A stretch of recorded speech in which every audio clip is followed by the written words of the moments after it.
አደብ ካልገዛህ ትወገዳለህ አብይ ጀነራል ታደሰ ረክተውት የወጡት የ4 ኪሎ ስብሰባ ጠቅላይ ሚኒስትሩን ያበሳጨው የፕሬዝዳንት ታደሰ ወረደ ንግግርና ለአስቸኳይ ስብሰባ ወደ 4 ኪሎ ያስጠራቸው ጥብቅ ሚስጥር ኤርትራ የአሜሪካውን F-15 ተዋጊ ጀት ለመግዛት ጥያቄ ማቅረቧ ተሰማ በአሜሪካ የተጣለባት የጦር መሳሪያ ማዕቀብ ሳይነሳ ጥያቄ ማቅረቧ አነጋጋሪ ሆኗል ተጠባቂው ስምምነት ተፈጸመ እስራኤልና ሐማስ የመጀመሪያ ተኩስ አቁም ስምምነት ለማድረግ ተስማሙ ከሰሞነኛው አወዛጋቢና ያልተጠበቀ ንግግራቸው ጋር ተያይዞ ለአስቸኳይ ስብሰባ ወደ አዲስ አበባ የተጠሩት ጀነራል ታደሰ ወረደ ከጠቅላይ ሚኒስትር አብይ አህመድ ጋር ባለመስማማት ስብሰባ ረግጠው መሄዳቸው ተሰምቷል ጠቅላዩ በበኩላቸው ጀነራሉ በስልጣናቸው መቆየት ከፈለጉ አደብ እንዲገዙ ማስጠንቀቃቸውም ተነግሯል ከአዲሱ የትራምፕ አስተዳደር ጋር መተሻሸት የጀመረችው ኤርትራ ወደ ፔንታጎን የላከችው ያልተጠበቀ ደብዳቤ እያነጋገረ ነው ለ10 ዓመት የዘለቀ የጦር መሳሪያ ማዕቀብ ውስጥ ያለችው ኤርትራ ትራምፕ F-15 የጦር ጀት እንዲሸጡላት መጠየቋ ተሰምቷል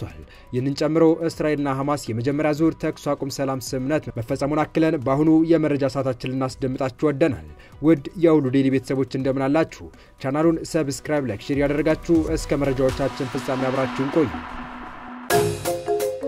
የጊዜ እርምጃ ፍጥነቱን ሳይቀንስ ወደፊት ሲገሰገስ እኛ በስራ ላይ ነን ስራችንም እርሶን የቤት ባለቤት ማድረግ ነው የመኖሪያ ቤቶችና የንግድ ሱቆችን በተመጣጣኝ ዋጋ ለሽያጭ አቅርበንልዎታል ጊፍት ሪል ስቴት ሁለተኛውን የአዲስ ዓመት ኤክስፖ አዘጋጅቶ እየጠበቁት ነው በፍጥነት ይወስኑ ከመስከረም 29 እስከ ጥቅምት 8 2018 ዓመተ ምህረት ባዘጋጀን ኤክስፖ ላይ በመገኘት በ2% ቅድሚያ ክፍያ የዘመናዊ አፓርትመንቶችና የንግድ ሱቆች ባለቤት ይሆኑ መኖርስ በጊፍት መንደር ጊፍት ሪል ስቴት ማህበረሰብን እንገነባለን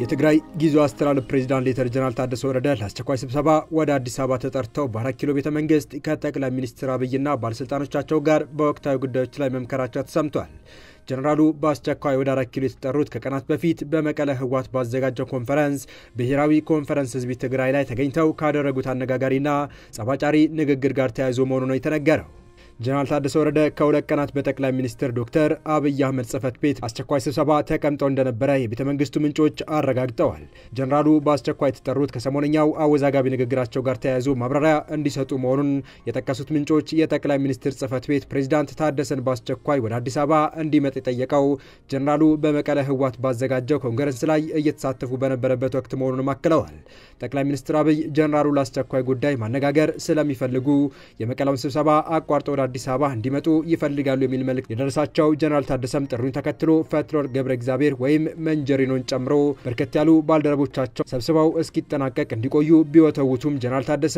ወዲያው ስብሰባውን አቋርጠው ወደ አዲስ አበባ ማቅናታቸው የጠቀሱት ምንጮች ይሁን እንጂ የአዲስ አበባው ስብሰባቸው በውጥረት የተሞላና ጀነራሉና ጠቅላዩ ሳይግባቡ ሌላ ጊዜ እንዲቀጥል ቀጠሮ ተይዞለት የተጠናቀቀ ስለመሆኑ አክለዋል የ4 ኪሎ ውይይት ውጥረት የበዛበትና ጀነራል ታደሰን ጨምሮ ለሁሉም ህዋት መሪዎች ከበድ ያለ ማስጠንቀቂያ የተሰጠበት መሆኑን የገለጹት የቤተ መንግስቱ ምንጮች በተለይ ጀነራል ታደሰ በመቀለው ስብሰባ ከሻቢያና የአማራ ፋኖ ታጣቂዎች እንዲሁም ከኦሮሞ ነጻነት ሰራዊት ጋር በቅንጅት እየሰራን ነው ከነዚህ ኃይሎች ጋርም ተባብረን ምዕራብ ትግራይን ነጻ አውጥተን በቅርቡ በእጃችን እናስገባለን ማለታቸው ጠቅላይ ሚኒስትር አብይ አህመድን ማስቆጣቱን ጠቅሰው በዚሁ አስቸኳይ ስብሰባ መቋጫ ላይ ጠቅላይ ሚኒስትሩ አደብ ካልገዛህ አንተም ከስልጣን ትወገዳለህ ሌሎች የህዋት አመራሮች እብሪታችሁ እንዲተነፍስ አድርጋለሁ ሲሉ ማስጠንቀቃቸውን ተከትሎ ጀነራሉ ስብሰባውን ረግጠው በመውጣት በቀጥታ ወደ መቀለ ማምራታቸው አክለው ገልጸዋል በህዋት ታሪክ ውስጥ በሴራና ተንኮል ከስብሐት ነጋ ቀጥሎ ታደሰ ወረደ ይጠቀሳል ብዙ ስለማይናገር ብዙዎች የውስጡን መረዳት ባይችሉም ከሱ ጋር የታገሉት በቅርበት የሚያውቁት የቀድሞ ታጋዮች ግን አደገኛ ሰው መሆኑን ይናገራሉ ታደሰ ወረደ ከመንግስት በጀት አበል እየከፈለ የህዋትን ካድሬዎች በኮንፈረንስ ስም መቀለ ላይ ሰብስበው ስለ ጦርነትና ሌሎችም ክልላዊና ቀጠናዊ ጉዳዮች መምከራቸውን ዘግበን ነበር ፕሬዝዳንት ሌተር ጀነራል ታደሰ ወረደ በዚሁ አስተዳደራቸው ስፖንሰር ባደረገውና ህዋት ከመስከረም 24 እስከ 25 ባዘጋጀው ኮንፈረንስ ብሔራዊ ኮንፈረንስ ህዝብ ትግራይ ላይ ተገኝተው ህዋት ተጠናክሮ ይቀጥላል ምርጫ ቦርድ የሰረዘው ትክክል አይደለም በፖለቲካዊ ውሳኔ ህጋዊነቱን በቅርቡ እንዲመለስ እናደርጋለን ምዕራብ ትግራይን ወይም ወልቃይተን በቅርቡ በእጃችን ስር እናስገባለን ከፋኖ ጋር በፈጠርነው ጥምረት ወይም ጽምዶ ከኛ ጋር ሆነው በጋራ የብልጽግና ሰራዊትን እየተዋጋን ነው ፋኖ ከኛ ጋር ተናቦ የብልጽግና ሰራዊት ከወልቃይት ሊያስወጣ ተስማምቷል ምዕራብ ትግራይ ትግራይን ወይም ወልቃይትን ከፋኖ ጋር ሆነን ነጻ ካወጣን በኋላ ተፈናቃዮች ካምፕ ውስጥ ያሉ ወገኖቻችን ወደ ቦታቸው ይገባሉ። የወልቃይትን አስተዳደር በአጭር ጊዜ አፍርሰን ሰፋሪዎችን እናባራቸዋለን። ፋኖ ከመቼውም ጊዜ በላይ ከጎናችን ነው። እኛም ለፋኖ ትልቅ ድጋፍ እየሰጠን ነው። ድጋፋችንን አጠናክረን እንቀጥላለን ማለታቸው ይታወሳል። ጀነራሉ አክለውም ብልጽግናን እያታለልን የቤት ስራችንን በውስጥ እንስራ፣ በቂ ትጥቅ ከሻቢያ እንዲሁም ከሱዳን ወታደራዊ መሪ ከጀነራል አልቡርሃን አግኝተናል። ሁላችን የምናውቃት ሀገር ሰፊ ድጋፍ እንድታደርግልን እየተነጋገርን ነው። አንዳንድ ሰዎች ከሻቢያ ጋር ያለንን ጥምረት የሚተቹ አሉ። በበኩሌ ትክክል ነው ብዬ አላምንም። ሻቢያ እየሰጠን ያለው ድጋፍ የማይተካ ነው። ሻቢያ የሚፈልገውን እየሰጠን እኛ ከሱ ድጋፍ እንቀበላለን። የአማራ ፋኖ ወልቃይትን እንዲያስረክበን ትዕዛዝ የሰጠልን ሻቢያ ነው ማለታቸው የፌዴራል መንግስቱን ምቾት አለመስጠቱን የተነገረው። ማዕከላዊ መንግስቱ በበኩሉ ኤርትራና ህወሓት ጦርነት ሊከፍቱብኝ በቅንጅት እየሰሩ ነው በማለት በቀጣይ የሀገርን ጥቅም ለማስከበር ሲባል አስፈላጊውን እርምጃ ለመውሰድ እንደሚገደድ ለተባበሩት መንግስታት ድርጅት ማስታወቁ መዘገባችን ይታወሳል። መንግስት ባለፈው ሳምንት በሰሜን ወሎ ዞን ወልዲያ ከተማና አካባቢው በተፈጸመው ጥቃት ስለመሳተፋቸውም ገልጿል። በኤርትራ መንግስትና በህወሓት አንጃ መካከል ያለው ቅንጅት ባለፉት ጥቂት ወራት ይበልጥ ግልጽ ሆኗል ያሉት የውጭ ጉዳይ ሚኒስትር ጌዲዮን ጢሞቴዎስ ጥምረቱ በኢትዮጵያ ላይ ጦርነት ለመክፈት በንቃት እየተዘጋጀ ነው ሲሉ ገልጸው ሁለቱንም ተዋናዮች የግጭቱን አድማስ ለማስፋት እንደ ፋኖ ያሉ ታጣቂ ቡድኖችን በገንዘብ በመደገፍ በማሰባሰብና በመምራት ላይ መሳተፋቸውን በመጥቀስ መወንጀላቸው ተዘግቧል። በቀጣይ መረጃ ኤርትራ አሜሪካ ሰራሹን ኤፍ-15 ዘመናዊ ተዋጊ ጀት ለመግዛት ለትራምፕ አስተዳደር መጠየቋ ተሰምቷል። የኤርትራ መንግስት ይህንን የጦር መሳሪያ ሽጥልኝ ጥያቄ ለፔንታጎን ያቀረበው በራሷ በአሜሪካ ከ10 ዓመታት በፊት ጣለበት የጦር መሳሪያ ግዢ ማዕቀብ ተግባራዊ እየሆነ ባለበት ወቅት መሆኑ በርካቶችን እያነጋገረ ሲሆን አስመራ ከአዲሱ የትራምፕ አስተዳደር ጋር ግንኙነቷን ለማደስ ይረዳት ዘንድ የተጣለባት የጦር መሳሪያ ማዕቀብ እንዲነሳላት ይፋዊ ጥያቄ ለማቅረብ መዘጋጀቱ ተገልጿል። የኤርትራ መንግስት የተጣለበትና ከ10 ዓመት በላይ ያስቆጠረው ማዕቀብ እንዲነሳ ከአሜሪካ ጋር ዲፕሎማሲያዊ ንግግር ሊጀምር መሆኑ በስፋት እየተነገረ ነው። ዛሬ በተሰራጩ ዘገባዎች መሰረት የኤርትራ መንግስት ማዕቀቡ በአገሪቱ ፖለቲካዊ፣ ኢኮኖሚያዊና ማህበራዊ መስኮች ላይ ያደረሰውን ጉዳት የሚዘረዝር ሰነድ ያዘጋጀ ሲሆን ይህንንም ለአሜሪካ ሊያቀርብ ነው። በአስመራ የሚገኙ ዲፕሎማቲክ ምንጮችን ዋቢ ያደረገው ዘገባው የኤርትራ መንግስት ማዕቀቡ እንዲነሳለት የፈለገበት ምክንያቶችን የሚገልጽ ምክር ሀሳብ ሰርቶ ማጠናቀቁን ጠቅሶ ይህንንም በቅርቡ ለአሜሪካ ከፍተኛ ፖሊሲ አውጪዎች እንደሚልክ አስረድቷል።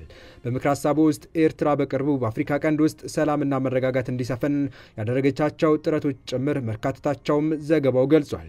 በኤርትራ ላይ ማዕቀቡ የተጣለው ዲሴምበር 23 ቀን 2009 እንደነበር ይታወሳል። በወቅቱ የተባበሩት መንግስታት ድርጅት የጸጥታው ምክር ቤት በውሳኔ ቁጥር 1907 ይህንን ማዕቀብ የጣለው ኤርትራ በሶማሊያ ለሚንቀሳቀሱ አልሸባብ የተሰኙ ታጣቂ ኃይል ድጋፍ ታደርጋለች በሚል ሲሆን በተጨማሪም በአፍሪካ ቀንድ በተለይም በጎረቤት ሀገራት ግጭት በማስነሳት ክስ አቅርቦ ነበር።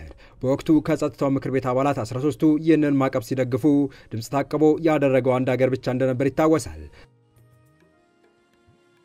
ማዕቀቡ በጦር መሳሪያ ግዥና የኤርትራ ባለስልጣናትን ጉዞ ክልከላ የሚያካትት ከመሆኑም በላይ በአንዳንድ ግለሰቦችና ተቋማት ላይ ገንዘባቸው እንዲታገድ የሚል ነበር። ኤርትራ ማዕቀቡን እንደማትቀበለውና በሐሰት ላይ ተመስርቶ የወጣ መሆኑን በመግለጽ ተቃውሞውን ብታሰማም ተግባራዊ ሆኖ ቆይቷል። ነገር ግን ከዛሬ 7 ዓመታት በፊት በኢትዮጵያና ኤርትራ መካከል የተፈጠረውን እርቅ ሰላም ተከትሎ የጸጥታው ምክር ቤት ይህንን ማዕቀብ አንስቶታል። ይሁን እንጂ የጸጥታው ምክር ቤት ማዕቀቡን ቢያነሳውም ከዚያ ማዕቀብ ጋር ተያይዞ በአሜሪካ የወጡ አንዳንድ ክልከላዎችና የፖሊሲ እርምጃዎችን አሁንም እንዳሉ ናቸው። እነዚህ ሙሉ በሙሉ እንዲነሱ የኤርትራ መንግስት ምክር ሀሳብ ማዘጋጀቱን ዘገባው ጨምሮ አስረድቷል። ማዕቀብ ይነሳልኝ አቤቱታው ነጩ ቤተ መንግስት ከመድረሱ በፊት ግን አነጋጋሪ የተባለውና በርካቶችን ያስገረመው ኢሳያስ አፈወርቂ ደብዳቤ የፔንታጎን በር ማንኳኳቱ የተሰማ ሲሆን በዚሁ ደብዳቤያቸውም ፕሬዚዳንት ኢሳያስ አፈወርቂ የትራምፕ አስተዳደር 10 ማክዶናልድ ዶግላስ ኤፍ-15 ኤግሌር ሱፔሪዮሪቲ ተዋጊ ጀቶችን ለኤርትራ አየር ኃይል እንዲሸጥላቸው መጠየቁንና ምናልባትም አወዛጋቢው ትራምፕ ጥያቄውን ሊቀበሏቸው ይችላሉ የሚል ስጋት መኖሩንም ለአሜሪካ የመከላከያ ቃል አቀባይ የወጣ አዲስ ሰነድ አጋልጧል። ሊጠናቀቅ 3 ወራት በቀረው የፈረንጆቹ 2025 ኤርትራ አውሮፕላን ለመግዛት በጠይቋ የተረጋገጠ ሶስተኛው ሀገር መሆኗን ምንጮች አክለው ገልጸዋል። በመጨረሻም የሚሊዮኖችን ቀልብ አሳረፈ የተባለው ተጠባቂ ስምምነት ተፈጽሟል። እስራኤልና ሐማስ የመጀመሪያ ተኩስ አቁም ስምምነት ለማድረግ መስማማታቸውም ተነግሯል። የአሜሪካው ፕሬዚዳንት ዶናልድ ትራምፕ እስራኤልና ሐማስ የመጀመሪያ ዙር የተኩስ አቁም ስምምነት ላይ መድረሳቸውን በማህበራዊ ትስስር ገጻቸው ባስተላለፉት መልእክት አስታውቀዋል። በተኩስ አቁም ስምምነቱ ላይ ዋነኛ አደራዳሪ የሆነችው ኳታር የተኩስ አቁም ስምምነቱ የመጀመሪያ ምዕራፍ ሙሉ ለሙሉ ካተገባበሩ ጭምር ስምምነት ላይ መደረሱን አስታውቃለች። ሐማስ በበኩሉ ባወጣው መግለጫ በጋዛ ያለውን ጦርነት ለማስቆም ወታደሮች ወታደሮች ከአካባቢው ሊለቁ የሚያስችል የሰብአዊ እርዳታ ወደ አካባቢው ሊገባ የሚያደርግና የእስረኞች ልውውጥ የሚደረግበት ስምምነት ላይ መደረሱን አስታውቋል። የእስራኤሉ ጠቅላይ ሚኒስትር ቤንያሚን ኔታንያሁ ውሳኔውን ለማጽደቅ በመጪዎቹ ሰዓታት የመንግስታዊ ስብሰባ እንደሚያደርጉ ገልጸው ቀኑን የእስራኤል ታላቅ ቀን ሲሉ ሰይመውታል። የእስራኤልና ሐማስ ጦርነት ከትናንት በስቲያ ድፍን 2 ዓመት ማስቆጠሩ ይታወሳል። በጦርነቱ በርካታ ንጹሃን ሞተዋል፣ ለአካል ጉዳት እንዲሁም ለሰብአዊ ቀውስም ተዳርገዋል። የተወደዳችሁ የቻናላችን ቤተሰቦች ለአሁኑ ለእናንተ ይመጥናሉ ብታደምጧቸው ታተርፉባችኋላችሁ ብለን የመረጥንላችሁ ዕለታዊ መረጃዎቻችን እስካሁን ያደመጣችኋቸው ነበሩ። በተመሳሳይ ሀገራዊና ቀጠናዊ ጉዳዮች እንዲሁም ዓለም አቀፍ የጂኦፖለቲካ ወታደራዊና አነጋጋሪ ክስተቶችን ለበለት ተከታትለን ወደ እናንተ ይዘን እንደምንቀርብ እያሳወቅን ለቻናሉ ቤተሰብ ካልሆናችሁ ሰብስክራይብ፣ ቪዲዮን ላይክ እና ሼር በማድረግ ተደራሽነታችን ታሰፉ ዘንድ አክብሮታዊ ግብዣችን ነው። አበቃን። ሰናይ ጊዜን ተመኘን።